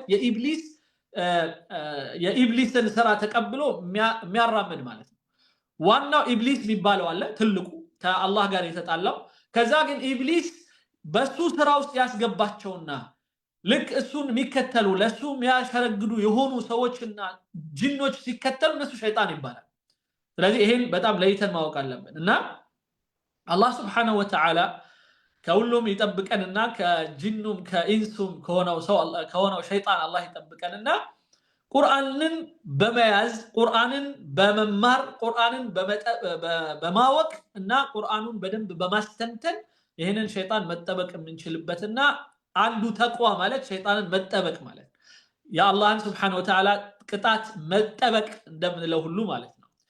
ስለዚህ አላህ Subhanahu Wa Ta'ala شهر رمضان الذي أنزل فيه القرآن قال ولا هدى للناس وبينات من الهدى والفرقان يا هلو نجر يا كفاتنا ملكامن የምንለይበት የሆነ እንደሆነ ፉርቃን በሚለው ቃል ይጠቅሰዋል። ቁርአንን አንዱ ስሙ ፉርቃን ነው። ፉርቃን ማለት መለያ ነው። የሰው ልጅ መልካሙንና ጥሩን መለየት የሚያስችለው ደግሞ ሲያቅ ነው። ስለዚህ ቁርአኑን አንደኛ በደንብ ለማንበብ መጣር ነው። ሁለተኛ ትርጉሙን ለማወቅ መጣር ነው። ስለዚህ እኔ በመክረው ሁላችንም እዚህ ቦታ ያለን ወንድሞች እህቶች ሁሉ ጊዜ ቁርአኑን በመናነብበት ወቅት የእነ ሐጂ መሐመድ ሳኒ ሐቢብ አላህ ይርሐማቸው የተረጎሙት በጣም አኩሬት ነው። በጣም ለተፍሲር ቅርብ የሆነ በጣም ጥንቃቄ ተደርጎበት የተተረጎመ የሆነ ተፍሲር አለንኛ አልহামዱሊላህ። ስለዚህ ያንን ቅዱስ ቁርአን ትርጉም ብለው የሰሩትን አፕሊኬሽን ከፍተን እናንብብ ሁሉ ጊዜ በጣም ተጠቃሚዎች ነን። እስኪ እዚህ ውስጥ ለምሳሌ ወንድሜ መሐመድ በድር ኢንሻአላህ ይቆጥርልኛል ምን ያህሎቻችን ቁርአኑን ሙሉን በአማርኛው ቀርተነዋል? ይሄንን ለሁላችሁም ጥያቄ ነው። ራሴንም የምጠይቀው እኔ ለሆነች ነገር እርማት ምናምን ውስጥ የሆነች ስራ ስሰራ ነው ያነበብኩት እንጂ ሆን ብዬ እንደዚህ አንብቤ አላቅም ነበር። ከዛ በኋላ ግን በተለይ አንድ ሼክ ነበሩ ሼክ መሐመድ ሐኑቲ አላህ ይርሐማቸው በዳራል ሂጅራ ከሳቸው ጋር ስንማማር አንዳንዴ አረብኛው ላይ ስንዳክር ከቆየን በኋላ ወላሂ አማርኛውን አውጥቼ እንደዚህ ነው የተረጎሙት ስላቸው ይሄኛው ነው ትክክል ይሉኛል እና በጣም ይገርማቸው ነበር። በጣም የሚደነቅ የሆነ የቁርአንን ትርጉም በጣም ላለመሳሳት ተጠንቅቀው ትልልቅ የሆኑ እንትኖችን ትላልቅ የሆኑ ዲክሽነሪዎችን እንደነ ሊሳን አልዓረብ ሙክታር አስሲሐህ ምናምን ይባሉ። ምክንያቱም ሪፈረንሱ ላይ ጽፈውልናል እነሱ ምን አይነት መጽሐፎችን አንብበው ቁርአኑን እንደፈሰሩት ማለት ነው። እና በጣም በሚገርም ሁኔታ ጥንቃቄ የተሞላበት እርግጥ ነው ይከብዳል፣ ግን ብዙን ማንበብ ምንችለው ምንም ብዙ ማለት ከአቅማችን በላይ አይደለም። ስለዚህ በተቻለን መጠን አደራ ምለው እዚህ ውስጥ ሁላችንንም ቁርአኑን እስኪ አንድ ጊዜ በህይወታችን ቢያንስ ምክንያቱም ብዙ ነገር አንብበናል። ልቦለድ አንብበናል። ዣን ቫልዣን የሚያክል 1000 ምናምን ገጽ መጽሐፍ አንብበናል። ልቦለድ ላይ ቃል ኪዳን አንብበዋል። አንዳንዱ ግርዶሽ መጽሐፍ አንብቤያለሁ ይላል። አንዳንዱ ፍቅር እስከ መቃብር አንብቤያለሁ ምናምን ይላል። ግን ምን ጠይቀው ሁላችንም ራሳችን ቁርአኑን ከዳር እስከ ዳር አንብበው ታውቃለህ ወይ ነው? አማርኛውን አላህ Subhanahu Wa Ta'ala በሰጠህ ቋንቋ በምትችለው ቋንቋ ቁርአኑን አንብበናል ወይ? ሁላችንም ልንጠይቀው የሚገባ ጥያቄ ነው። ስለዚህ ይህንን ረመዳን የቀረውን ጊዜ እውነት ከተቅዋ ጋር መገናኘት ከፈለግን እስኪ ሙሉን አንድ ጊዜ እናንብበው። ሁላችንም እዚህ ውስጥ ኢንሻአላህ አንድ ጊዜ ሙሉን እናንብበው። ሙሉን አረብኛውን ማለት ነው አማርኛውን ሶሪ እና እንግሊዝኛ የሚፈልግ እንግሊዝኛ አንብብ ችግር የለውም። ሌላ ቋንቋ ትግርኛ ወይም ኦሮምኛ ሁሉም አለ አልহামዱሊላህ። ስለዚህ ባሉት ቋንቋዎች በተቻለ መጠን ይህንን ቁርአን ማንበብ እንድንችል አደራ ላለሁኝ እዚህ ጋር። ምክንያቱም የቁርአኑ የተቅዋ ምልክቶች አንዱ የሰጠን ጾም ብሎ ከዛ ቁርአን ነው። ሶስተኛውና ሌላው አሁንም ጊዜ እንዳይሄድብኝ በተቻለ መጠን ቶሎ እንትን እያልኩ ነው። ሌላው ሶስተኛውና ከተቅዋ ጋር የሚገናኙ ነገሮች አላህ የጠቀሰልን أياما معدودات فمن كان منكم مريضا أو على سفر فعدة من أيام أخر يريد الله بكم اليسر ولا يريد بكم العسر ولتكملوا العدة ولتكبروا الله على ما هداكم ولعلكم تشكرون بالقلال من مالتنا هي رمضان ونتنيا يهونا ጾምን አንድ ሰው ከጾመ የአላህን ጸጋ የሚያይበት ይሆናል ማለት ይራባል። ሲራብ ረሃብ ምን እንደሆነ ያያል። ስለዚህ አላህ 11ን ወር ሙሉ እንዴት ሲያበላው እንደኖረ ኢቭን ጾም ሲፈታ በጣም ርቦት ሲፈታ ጾሙን ያ ከረሃብ መዳን ማለት ምን እንደሆነ የሚያይበት ይሆናል። የእውነተኛ የሆነ የአላህን Subhanahu Wa Ta'ala ጸጋ ትልቅ እንደሆነ የሚያይበት እድል ይከፍትልን። ያ እድል ሲከፈት የመጀመሪያው ሊያስብበት የሚገባው ይህንን እድል ያላገኙ ሰዎችን ሊያስብ ይገባል። ጋዛ ላይ ወንድሞቻችን እህቶቻችን፣ ደብረ ብርሃን ላይ ወንድሞቻችን እህቶቻችን፣ ሌላም ቦታ ላይ በምግብ እጦት ምክንያት ምን ያህል ሊሰቃዩ እንደሚችሉ ማሰብ። ስለዚህ ያንን ካሰበ ወደ ሰደቃ ይመራዋል። ለዛ ነው አላህ Subhanahu Wa Ta'ala ለዓለኩም ወሊቱከቢሩላህ ማለት አላሁ አክበር ትላላችሁ ማለት አይደለም። አንዱ እሱ ቢሆንም ግን ትክክለኛውና ዋናው ትርጉም ግን የአላህን ምንነት በትልቅነቱን እንድታስቡ ማለት ነው ትርጉም። ስለዚህ የአላህን ትልቅነት አስበን የአላህ ጸጋ እኛ ላይ ምን ያህል ትልቅ እንደሆነ አስበን ወደ ተግባር ለዓለኩም ተሽኩሩን ይላል። ተሽኩር ማለት በአረብኛ ሐምድና ሽኩር ይለያያል። በአረብኛ ሐምድ ማለት በአፋችን ቴንኪው ማለት ነው። ግን ሽኩር ማለት ግን በአረብኛው ልክ በሁል ጊዜ በተለምዶ ሹክራን እንደምንለው አይደለም። ሽኩር ማለት በአረብኛው ልክ እዕመሉ አለ ዳውድ ሹክራ እንዳለው አላህ በስራ የአላህን ሱብሓነሁ ወተዓላ የሰጠንን ነገር በስራ ማመስገን ማለት ነው ትርጉሙ። ለምሳሌ እጅ ሰጥቶኛል፣ ስለዚህ በእጄ መልካም በማድረግ ከመጥፎ ነገር በመቆጠብ፣ ምላስ ሰጥቶኛል፣ ምላሴን ለዚክርና ለመልካም ነገር መጠቀም ከዛ መሰብሰብ፣ እነዚህ ናቸው ሽኩር ማለት በአረብ። እና ገንዘብ ሰጥቶኛል፣ ከዛ ገንዘብ ላይ ቀንሼ መስጠት ነው። ይሄ ሰደቃ እና ሌሎችም ከሰደቃ ጋር የተያዙ ነገሮችን ማድረግ የሚለው የሚይዘው ነው። ስለዚህ የረመዳን የተቅዋ ሌላው ማሳያ ሰደቃ ነው። ስለዚህ ሰደቃ ለዚህ ነው በፈርስት ሂጅራም በሰላም ፋውንዴሽን ሌሎችም ተቋማቶች በዚህ በረመዳን ወር በሚሰጣቸው ገንዘብ ነው ከዛ በኋላ አመቱን ሙሉ እኛ አገልግሎት የሚሰጡን። ስለዚህ ያንን አስበን እኛ ሰደቃ የሚለው የረመዳን አንዱ ትርጉም ስለሆነ እንደዚህ አይነት ፈንድሬዚንጎች ላይና እንደዚህ አይነት ተሳትፎች ላይ መካፈል የተቅዋ አንዱ አካል ነው። ስለዚህ ይሄ አንዱ ላስታውሰው የምፈልገው ነው።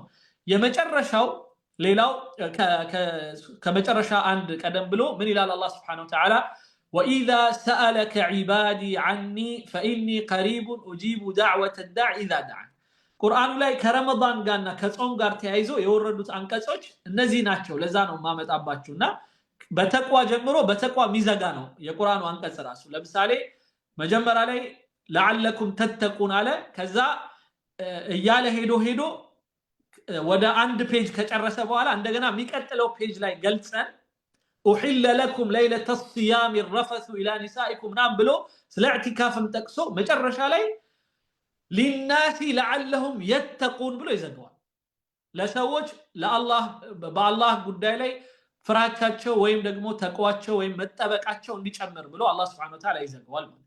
ስለዚህ እነዚህ አያቶች አንድ ገጽ ከሩብ የሚሆነው ስናየው ውስጡ ያካተቱትን ነው ዛሬ የነገርኳቸው። ጾም፣ ከዛ ዕውቀት፣ ከዛ ቁርአን፣ ከዛ ሰደቃ፣ ከዛ አምስተኛው አርካን ደግሞ ሶላትና ዱዓ። በነገራችን ላይ ጸሎት እንላለን በአማርኛው፣ በግዕዝኛውም ጸሎት ነው። ጸሎት የሚለው ሶላዋት ከሚለው ጋር ይሄደ ነው። አንዳንድ የቋንቋ ሰዎች ግዕዝ መጀመሪያ ከዛ ውስጥ አረብኛ፣ አማርኛ ምናምን ቅርንጫፍ ወጥተዋል ብለው ያስባሉ። ስለዚህ በጣም ተመሳሳይ ከሆኑ ነገሮች ውስጥ አንዱ በቋንቋ ደረጃ ጸሎት ነው። ሶላዋት የሚለው ቃል እና ሶላት የሚለውም ከሱ የተወሰደ ነው። ሶላት ማለት ዱዓ ማለት ነው በሌላ አነጋገር ማለት ነው። ምክንያቱም ከአላህ ጋር ሌላው ሲላ ነው፣ ከአላህ ጋር መገናኘት ማለት ነው። እዚህም ላይ ብዙ ጊዜ ሶላታቸውን ረመዳን ላይ ብቻ የሚሰግዱ ሰዎች ረመዳን ላይ ራሳችንን ሪቫይዝ ማድረጊያ ምን ያህል በሶላት ላይ ጠንካራ ሌላው ተጨማሪ መስገድ ነው እንጂ የተፈለገው የ11ዱን ወር ማካካሻ አይደለም። የተፈለገው 11ዱን ወር አንዳንድ ሰው ሳይሰግድ ልክ ረመዳን ላይ በመስገዱ ብቻ ነፃ የሚወጣ ይመስለዋል። ይሄ ልክ አይደለም። ስለዚህ ረመዳን ላይ ሶላት እና ዱዓ በጣም ማብዛት እንዳለብን አላህ Subhanahu Wa Ta'ala ለማሳየት ከሶላት ጋር አያይዞ ከጾም ጋር አያይዞ وإذا سألك عبادي عني فإني قريب أجيب دعوة الداعي إذا دعان فليستجيبوا لي وليؤمنوا بي لعلهم يرشدون ይላል። ስለዚህ ወደ ጾም በምንመጣበት ወቅት ከጾሙ ጋር ተያያዥ የሆኑ ነገሮች እነዚህ የጠቀስናቸውና ሌላው ዱዓና ሶላት ነው። ዱዓና ሶላት በተራዊህ ይመሰላል፣ በተሐጁድ ይመሰላል። እንደዚሁም በየሶላቶቻችን ላይ ሱጁድ ላይ የምናደርጋቸው ዱዓዎች እነሱም አብረው የሚካተቱ ናቸው። ስለዚህ ዱዓና ሶላት በጣም እንደዚሁ በማብዛት በረመዳን የበለጠ ከእንትኑ ጋር መቃረብ ወይም ደግሞ ከእስልምናው ጋር የበለጠ መጠጋጋታችንና ወደ ተቅዋ መምጣት የሚለው ነገር የበለጠ የሚገለጽበት ሁኔታ ነው። ሌላው እና እንደዚሁ ከአርካኖች ውስጥ ነው ይገባል ብዬ የማስበው أحل لكم ليلة الصيام الرفث إلى نسائكم هن لباس لكم وأنتم لباس لهن ይላል። የቤተሰባዊ ግንኙነትን እና የቤተሰባዊ ግንኙነትን በረመዳን ማጠናከር አንዱ አካል ነው የረመዳን። ብዙ ጊዜ በረመዳን በተለይ ሰዎች ይገባበዛሉ እዛም እዚህም፣ ነገር ግን ቤተሰቦቻቸውን ይረሳሉ። ቀኑ ሙሉ ሳምቡሳ ስታቀልል ስትጠብስ ምናምን ቀይ ወጥ ስታሰራ የሆነ ነገር እንዳይጎል ብዙ አይነት ጭማቂ ምናምን ተብሎ ቀኑ ሙሉ ማድቤት የምትውል ሴት ያለችው ሚስት በፍጹም ሊያግዛት ይገባል። የአላህ ለዛ ነው አላህ Subhanahu ኡሂለ ለኩም ለይለተ الصيام ለሊቱን አብራችሁ እንድታሳልፉ እና ነፃ እንድትሆን ቀንም የተወሰነ ደረጃ መተጋገዝ አለብን። ሌላው በዛ ሌሊት ቀን ደግሞ የበረካም ቀን ነው፣ ረመዳንም ነው። በወቅቱ ረመዳን ላይ በተለያዩ ምክንያቶች በተልካሻ ምክንያቶች ከባለቤቱ ከሚርቅ እንደውም በዛ በረመዳን ወቅት ላይ ከሷ ጋር ግንኙነት በማድረግ ወብተጉ ሚን ፈድሊላህ ይላል። መልካም ልጅ አላህ እንዲሰጣችሁ ጣሩ ማለት ነው ትርጉሙ። ስለዚህ በረመዳን አንዱ ከምናስባቸው ጉዳዮች ነው። ብዙ ጊዜ ሰዎች ይህንን ፓርት ይዘሉታል። ስለዚህ ብዙ ጊዜ ረመዳን ላይ ሰዎች በምግብ ምክንያት ይዳከማሉ፣ በጣም ብዙ በመብላት ከዛ ተራዊህ ደግሞ የበለጠ ያዳከማቸዋል። ከዛ እንደገና ዚያራ ምናምን ብለው ይወጣሉ የመሳሰሉት። ስለዚህ ከቤተሰብ ጋር ያለው ግንኙነት ከቅርብ ቤተሰብ ጋር ያለው ግንኙነት ይደክማል። ይሄንን በጣም ልንጠነቀቅበት ይገባል። የመጨረሻው ከዚህ ጋር ተያይዞ የተነሳው ኢዕቲካፍ ነው። በእስልምናው ኢዕቲካፍ ወይም ምንድነው የሚባለው የምልኩስና አይነት ተግባር መስጊድ ውስጥ በቃ ሁሉ ነገር ትቶ መስጊድ ውስጥ ጥቅልል ብሎ መግባት በእስልምና አይወደድም። ምንኩስናን በእስልምና አይደግፈውም። ነገር ግን እዚች ላይ ግን 10 ቀን የመጨረሻው የረመዳን 10ቷ ቀን ግን ቁጭ እንዲል አንድ ሰውና ተቀምጦ ራሱን በደንብ እንዲገመግም ይፈልጋል አላህ Subhanahu Wa Ta'ala። ስለዚህ ሁሉን ነገር ትተን 10 ቀን መስጂድ ውስጥ ቁጭ ብለን ራሳችንን የምናወራበት ጊዜ ያስፈልገናል። ያ ኢዕቲካፍ ይባላል። አላህ ይወፍቀን። እንግዲህ እነዚህ ናቸው አጠቃላይ የተቅዋ እንትኖች። ለዛ ነው አላህ በተቅዋ ጀመረው ለዓለኩም ተተቁን ብሎ ሲጨርስ እዚህኛው ላይ ምን ይላል? ولا تعتدوا لنا ولا تعتدوا ولا تقربوها ከዛ በኋላ كذلك يبين الله آياته للناس لعلهم يتقون ብሎ ይጨርሳል። ይሄንን የጾም ጉዳይ ሲጨርስ ማጠቃለያው كذلك يبين الله آياته እንደዚህ አላህ አንቀጾቹን በደንብ አብራርቶ ያሳያል። للناس ለሰዎች لعلهم يتقون አላህን ይፈሩ ዘንዳ ይላል። ስለዚህ ወይም አላህን ይጠነቀቁ ዘንዳ ከሱ ቅጣት ከሱ ጉዳት ሊጠነቀቁ ይገባልና ይላል። አላህ Subhanahu Wa Ta'ala በሰማነው በመንናገረው የምንሰራ ሰዎች አላህ ያድርገን። ያው ቅድም በታነሳት ያልከኝ ነገር መሐል ላይ አንስቻታለሁ ወንድሜ መሐመድ በድር። የሰው ልጅ አላህ Subhanahu Wa Ta'ala ክብር ሰጥቶታል። ምንም ቢሆን ማለት ምንም ቢሆን ያለውን ሃይማኖት እንደያዘ ሆኖ ክብር አላህ Subhanahu Wa Ta'ala ሰጥቶታል። ያንን ክብር ማሳደግ ነው ከኛ የሚጠበቀው እንጂ ክብር የለውም ብለን ሙሉ በሙሉ አናወጣው። ስለዚህ ባለው አላህ Subhanahu Wa Ta'ala የሰው ምክንያቱም ወለቀድ ከረምና በኒ አደም ነው ያለው እንጂ ሙስሊም አላለም፣ ክርስቲያን አላለም፣ ወይም ሌላ ሃይማኖት የለሹ ካፊሩንም አላለም። አላህ ያለው ወለቀድ ከረምና በኒ አደም የሰው ልጅ በሙሉ አልቀነዋል። በቃ የሰው ልጅን ክብር አለው። የሰው ልጅ የሆነች አድ አለው። ከዛ ሌላው ቀርቶ ሲሞት እንኳን ሞቶ እንኳን ነብዩ ሰለላሁ ዐለይሂ ወሰለም ጀናዛውን ብድግ ብለው ተቀበሉ ይላል አንድ ሐዲስ ላይ። ሰሃቦ ይሄ እኮ የሁድ ነው ሲላቸው አለይሰት ነፍሰን አሉ። ነፍስ አይደለችም። ለምንድነው የሰው ልጅ ክብር ያለው ምንለው? አላህ Subhanahu Wa Ta'ala በእጁ ሰርቶት ወነፈኽቱ فيه من روحي ይላል። ከኔ መንፈስ ነፋሁበት ይላል አላህ። ይሄ ለሁሉም ነው፣ ለሁሉም የሚሰራ። ስለዚህ ከዛ በኋላ ነው እንግዲህ አድ ያረጋል ወይስ ያንን ያጠፋዋል፣ እሱ ሌላ ጉዳይ ነው። ስለዚህ ያቺ ላይ ነው እንግዲህ እኛ ጨምረን የበለጠ ሰውየውን የተሻለ ክብር እንዲኖረው ማስቻል ያለብን እንጂ ሙሉ በሙሉ ግን የሰው ልጅን ክብር የለው ማለት ልክ የሆነ አባባል አይደለም። واقول قولي هذا واستغفر الله لي ولكم فاستغفروه انه هو الغفور الرحيم። الله ይማረን። አላህ ረመዳናችንን ይቀበለን። አላህ ረመዳን ላይ እነዚህ የተቀሳቸውን የተቅዋ ቱልሶች በደንብ አክብረን ረመዳንን በኋላ የምናስቀጥላቸው አላህ ያርገን። በእኔ በኩል ጨርሻለሁ። አይ ቲንክ ሰዓቴ نعم استاذ جمال بشير جزاك الله خير። በሰዓትህ ነው ያቆምከው። እንደውም ትንሽ ሌት ሆነ ጀምረህ በጣም ሰዓትን አብቃቅተህ ጥሩ ጊዜን ወስደህ መልእክቶችን በሙሉ ግን አስተላልፈህ ነው የጨረስከው ባረከላሁ ፊክ።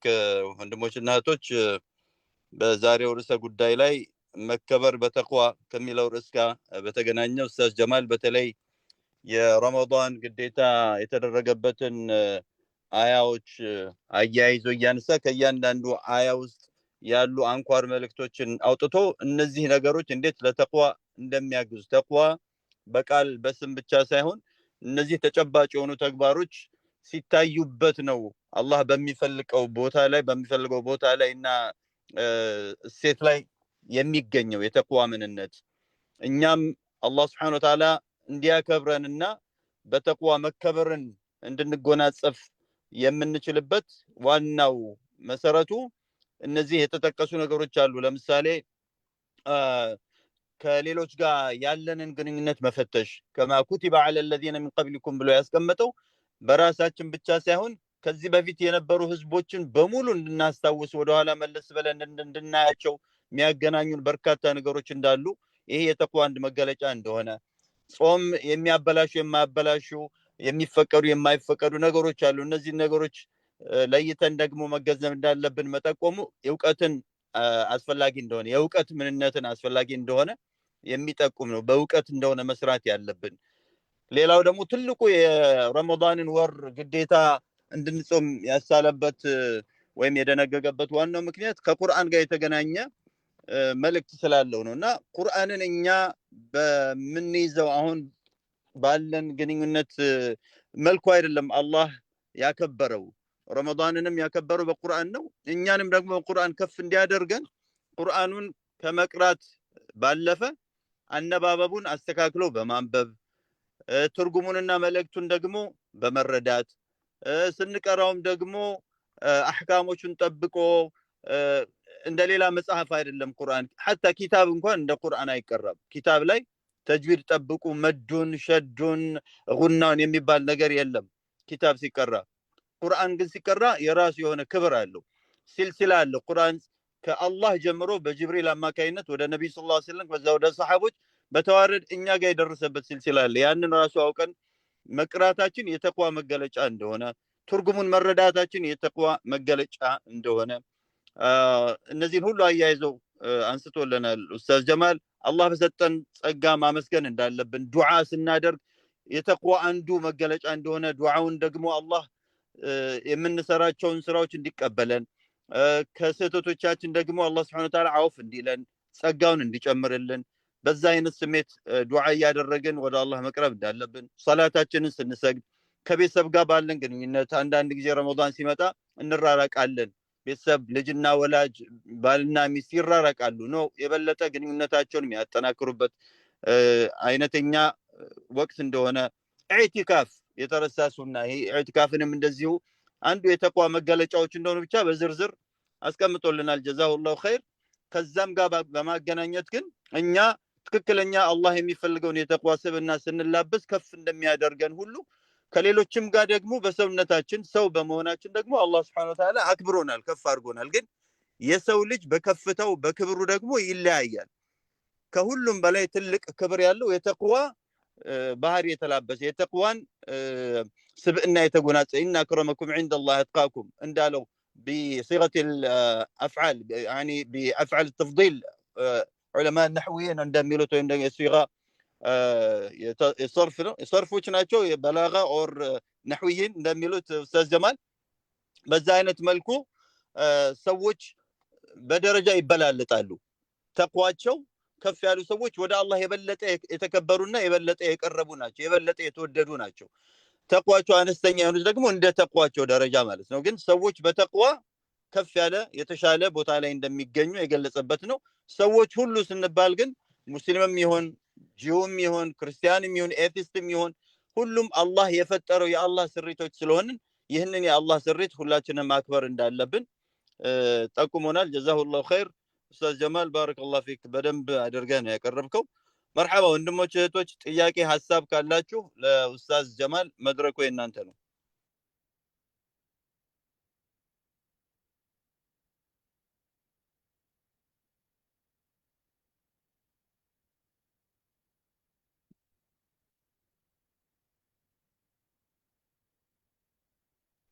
ኦኬ ዝምታው ተጨማሪ ጥያቄ ወይም ሐሳብ የለም ይመስላል ኢንሻአላህ ሰዓታችንም አብቅቷል ግን ስቲል ጥያቄ ያለው ወንድም ወይም ተጨማሪ ሐሳብ ያለው ወንድም የተወሰነ ድል ለመስጠት ነው ኡስታዝ ጀማልም ወደ ስቱዲዮ እየገባ ይመስላል ሌላ ፕሮግራም ይኖራል ኢንሻአላህ እሱንም አንይዘው ኡስታዝ ጀማል ማጠቃለያ መልእክትና ዱዓ አድርገህልን ኢንሻአላህ የዛሬን ፕሮግራማችንን እንጨርሳለን ጀዛከላሁ ኸይር ለፕሮግራሙ በአጭር ጊዜ ውስጥ ጥያቄያችንን አቅርበህ ስለመጣና ስላቀረብክልን በረካውን ሰላም አለይኩም ጀዛከላሁ ኸይር ጀዛኩሙላህ ኸይር ያው ይሄ ጠቅለል አድርገዋል አንተም እኛ ያነሳናቸው ነጥቦች ከረመዳን ጋር በተያያዘ አላህ ያነሳቸው ጉዳዮች አንኳር ጉዳዮች የተቅዋ ዋና መሰረቶች ናቸው ብሎ ነው አላህ ያስተማረን ስለዚህ እነዛ ነገሮች ላይ የሰው ልጅ ጠንካራ በሆነ ቁጥር ተቅዋ አለው ማለት ነው በዛም ነው የሚከበረው ከዛ ውጪ ባለ ነገር ላይ በዘሩ በጎሳው በገንዘቡ በሌላም ወይ በትምርት የፈለገ ቦታ ቢደርስ እነዚህ ነገሮች እስከጎደሉት ድረስ ምንም አይነት የሚባለው ደረጃ ያክል በተቅዋ የሚገኘውን ክብር ሊያገኝ አይችልም ስለዚህ ይሄ አላህ Subhanahu Wa Ta'ala በተለይ ከረመዳን ጋር ያይዞ በሁለት ተቅዋዎች ያሰረው ሲጀምር በተቅዋ ሲጨርስ በተቅዋ ያልኳቸው እነዚህ ነጥቦች ናቸው በሌላ አገላለጽ ምናልባት አርካኑ ረመዳን የረመዳን መሰረቶች ተብለው ራሱ ቢታሰቡ ደስ ይለኛል አለበለዛ ግን ቢያንስ የተቅዋ መለኪያ ነጥቦች ናቸው በአብዛኛው የተጠቀሱት እነዚህ ነገሮች በሙሉ ዘካ ያለ ውስጥ ይገባሉ ሶላት ተጠቅሷል ከዛ ሌላው ደግሞ ኢማን ተጠቅሷል ያ አዩሃ الذين آمنوا በሚለው ያ አዩሃ الذين آمنوا የሚለው ውስጥ አርካን ኢማን በሙሉ ይገባሉ ከዛ ውጪ ደግሞ ከሙዓመላት እርስ በርሳችን ባለን ጉዳይ ውስጥ ወሂለ ለኩም ለይለተ الصيام الرفث ከሚለው ከመጀመሪያው ጀምሮ ደግሞ ከአህለል ኪታቦች ጋር ባለን ግንኙነት ምን ቀብሊኩም ብሎ እነሱን ሪፈር በማድረግ እነሱ ጋር ራሱ ካለን ግንኙነት ጋር ከማክበር ጋር የተያዘ እንዲሆን አድርጎታል እያለ ይቀጥላል ሁሉንም በስፋት በደንብ ለመረዳት ደግሞ ሁሉም እንዳቅሙ የአማርኛውን መጽሐፍ ቁርአን ማለት ቅዱስ ቁርአን ከፍተን ሁሉ ጊዜ ቁርአኑን አሁን ላይ የቀረውን የረመዳን ሰዓት ብዙ ከማንበብ ማናቀውን ነገር ከማንበብ ይልቅ የምናቀውን ነገር አንብበን ከዛ በተግባር ደግሞ አላህ Subhanahu Wa Ta'ala እንዲወፍቀን ዱዓ ያደረግን እንድንሄድበት ነው አደራ ምለው በተረፈ ስላዳመጣችሁኝ አመሰግናለሁኝ እና ስለጋበዛችሁኝም አመሰግናለሁኝ ለመተዋወስ ያህል እንደገና እንዲሁ የራሳችንን ያህል ደግሞ ለመሳተፍ እንጂ ብዙ ከኛ የበለጠ ማሻአላህ ማብራራት የሚችሉ ወንድሞች እህቶች አሏችሁ አልহামዱሊላህ ጀዛኩሙላህ ኸይር ወሰላሙ አለይኩም ወራህመቱላሂ ወበረካቱ اللهم إنا نسألك أن تجعلنا ممن يستمعون القول فيتبعون أحسنه اللهم حبب إلينا الإيمان وزينه في قلوبنا وكره إلينا الكفر والفسوق والعصيان اللهم علمنا ما ينفعنا وانفعنا بما علمتنا اللهم أرنا الحق حقا وارزقنا اتباعه وأرنا الباطل باطلا وارزقنا اجتنابه ربنا آتنا في الدنيا حسنة وفي الآخرة حسنة وقنا عذاب النار وصلى اللهم على سيدنا محمد وعلى آله وصحبه وسلم وجزاكم الله خيرا والسلام عليكم ورحمة الله وبركاته وعليكم السلام ورحمة الله وبركاته جزاك الله خير أستاذ جمال إن شاء الله ወንድሞችና እህቶች ፕሮግራማችን ነገም ይቀጥላል ነገ ሁላችንም እንደምታውቁት የፈርስ ሂጅራ ሁለተኛው የኮሚኒቲ ኢፍጣር ፕሮግራማችን አለ ዳሩል ሂጅራ ካይፎል ቸርች የጀስቲስ ሃይ ስኩል إن شاء الله زان نغنيالن سبحانك اللهم وبحمدك نشهد أن لا إله إلا أنت ونستغفرك ونتوب إليك السلام عليكم ورحمة الله وبركاته